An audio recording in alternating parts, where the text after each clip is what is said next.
Do you know what you don't know? I don't know. Yeah, me either. Let's talk about that.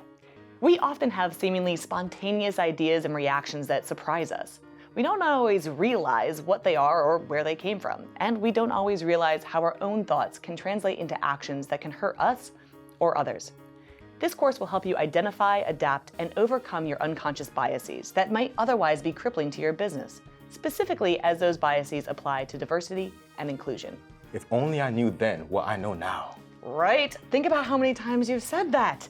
The main objective for this course is to discover how our minds create subconscious bias so we can create a plan to overcome them and avoid the problems those biases may cause. We will also find ways you can discover your unconscious assumptions to see if they make sense. For example, when you go outside and look around, does the Earth seem spherical or flat? Well, it looks flat or bumpy, but I know it's round. How do you know? My senses tell me it's flat.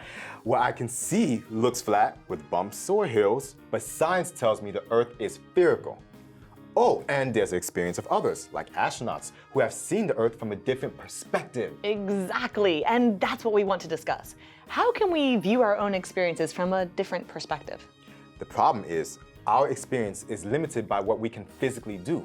We can't jump into the stratosphere and look down at Earth to see its shape. Right, and even if we could, we would probably ignore a lot of what we see. What? Why would I ignore what I see right in front of me? The brain processes 400 billion, that is billion bits of information every second, but we're only consciously aware of about 2,000 of those bits. The rest of the information hits our brain and is evaluated, but not by our conscious or our aware brain. Whoa, that's 2,000 billion in 5 seconds, 4,000 billion in 10 seconds.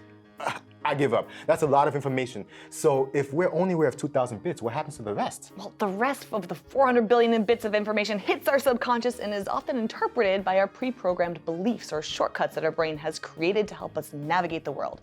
This means we're prone to accept information that may not be accurate simply because we don't have the time or make the time to fact-check our subconscious.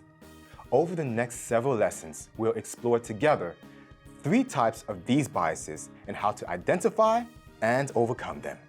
We'll look at the root of subconscious or unconscious behaviors and the importance of recognizing and neutralizing these often destructive tendencies.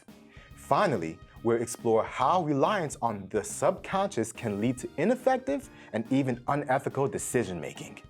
By the end of the course, we'll have a better way to check our own biases through self-awareness and conscious strategies so that we can avoid problems and misunderstandings that we never intended. I think we all understand the term conscious is what we're aware of. But what's the difference between subconscious and unconscious? I thought unconscious meant asleep. Well, that's easy to be confused because different scientists use these terms often interchangeably. We're going to talk about that next.